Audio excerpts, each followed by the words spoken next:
the longest of time, I've been thinking about what my next video is going to be about. Well, I think I have something to talk about today. The Sega Genesis, one of the best consoles of the 80s and early 90s, and personally one of my favorites. In fact, there's a lot of titles that would go along with the console, like Sonic, Golden Axe, Phantasy Star, Restar, Dynamite Headdy. I mean, I played a bunch of them, but I haven't looked at one like this really ever. I mean, they also made a port for the SNES, but no one talks about that. Anyways, let's get to the game. Oh, you know this will be a lot of fun because you know EA's in on this. Yes indeedy folks, we're presenting Shaq Fu's DLCs. If you want to access the main menu, then that'll cost you $1 due indeed. To play the game, you will need to access our subscription service, costing you a fixin' of $19.99 a month.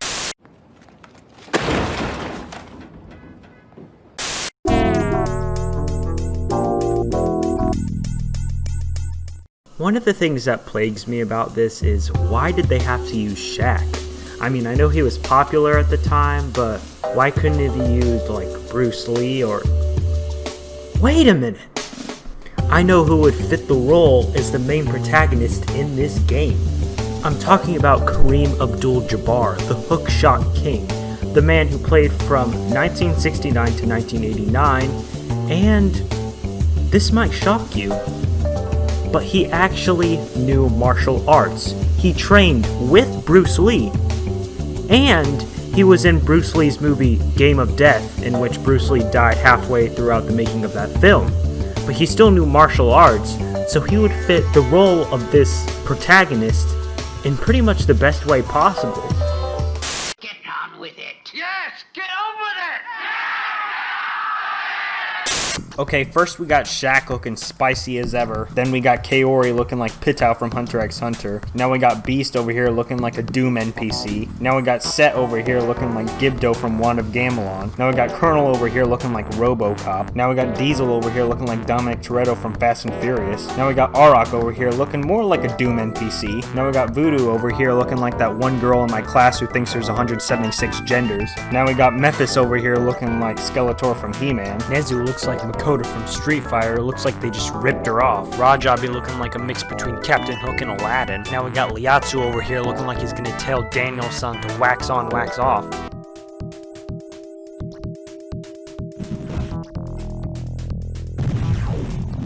Right off the bat, like the input lag is just unbearable. Compared with the fact that this man moves at .001 miles per hour. Bruh. With great practice, and with even greater rage.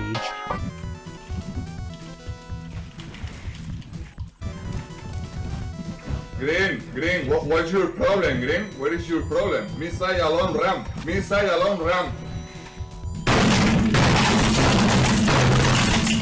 I was able to jump and kick, literally that was all I did, my way to the end of the game.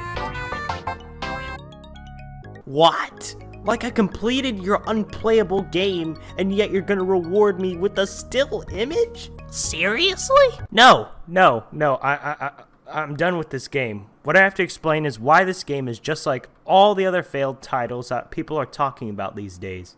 Just like all the other failed titles that would go along for the Sega Genesis, or pretty much any system out there, they had really much unlimited potential. The only thing is that they were executed not in the right way, I would say. This could be caused by the developers not having enough experience, or limited resources within the company, or just horrible circumstances that they're under. In this case, I just believe it was an inexperienced developer. If they would have had a better team working on the title, then this could have been one of the best titles of the Sega Genesis ever, but it's not, and there's actually a team of people out there right now who are trying to get rid of every copy of this game in existence. I really hope no one remakes this title. Son of a gun. Merry Christmas, everyone.